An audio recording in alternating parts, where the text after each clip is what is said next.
हिमाचल प्रदेश के मुख्यमंत्री सुखविंदर सिंह सुक्खू ने शुक्रवार को विधानसभा में आर्थिक सर्वेक्षण 2025-26 प्रस्तुत किया।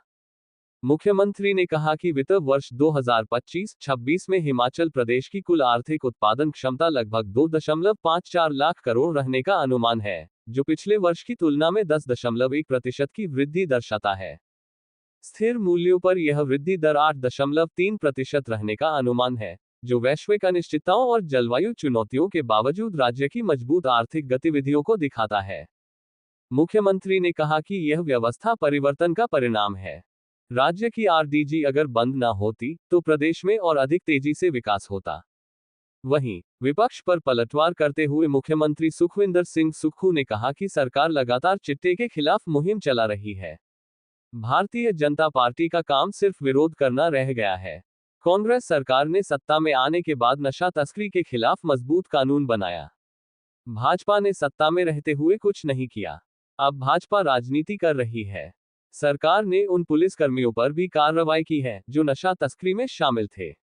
पुलिस महकमा इसे लेकर गंभीरता से काम कर रहा है। पंजाब दस्तक के लिए सुरेंद्र राणा की रिपोर्ट। आर्थिक सर्वेक्षण आज पेश किया आपने और एक सुखद खबर है, आर्थिक मोर्चे पर जीडीपी में बढ़ोतरी, पर्यटकों की आमद भी बढ़ोतरी हुई है। कैसे फायदा हिमाचल प्रदेश का हुआ है इसमें? देखिए, हमारी सरकार जब से बनी है, व्यवस्था परिवर्तन के अनुरूप नए नियम और नई योजनाएं और नए विचार लेकर आगे बढ़ रही है। 3 साल पहले हमने जो कहा था, अपने पहले बजट में देखा होगा कि जो हमारा प्राकृतिक सौंदर्य है और हम पर्यटन राज्य के रूप में जाने जाएं, उस दृष्टिकोण से हमने काम किया। जीएसडीपी में भी बढ़ोतरी हुई और पर कैपिटा इनकम में भी हमारी बढ़ोतरी हुई है और 9.3% के हिसाब से हम आगे बढ़े हैं। कुछ मेरे ख्याल 9.3 या 9.7 है, उसके 8.3 है, उसके हिसाब से हम आगे बढ़े हैं। मैं ये कह सकता हूँ कि आने वाले समय में प्रदेश को आत्मनिर्भर बनाने की दिशा में हमें और फैसले लेने पड़ेंगे और उन फैसलों से प्रदेश की जनता को आने वाले समय में लाभ होगा, क्योंकि कड़े फैसलों के माध्यम से हम जनता को दुखी नहीं करना चाहते और ना ही जनता को किसी प्रकार से कोई कठिनाई का सामना करने के लिए हम चाहते हैं। पर हम चाहते हैं कि जो प्रदेश की संपदा को जो लुटा दिया जाता है, लूट लिया जाता है, उसको कैसे बचाया जाए, उस दृष्टिकोण से हम कार्य कर रहे हैं। और ये बढ़ोतरी अभी नहीं है, पिछले 3 सालों से ये बढ़ोतरी लगातार बढ़ रही है। तो इसका मतलब है कि जो हमने नीतियां लाई, जो हमने योजनाएं लाई, उसका प्रभाव दिखना शुरू हो चुका है।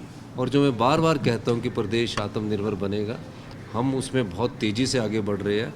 अगर हमारी आरडीजी बंद ना की होती 8 से 10 हज़ार करोड़ रुपये की, तो प्रदेश आत्मनिर्भर बनने में उसमें कोई कमी ना रहती। सर, चिट्टे और एलएसडी को लेकर आज देखो भैया, ये आरोप तो इनका लगाने का दायित्व बनता है, लेकिन ये किया क्या इन्होंने?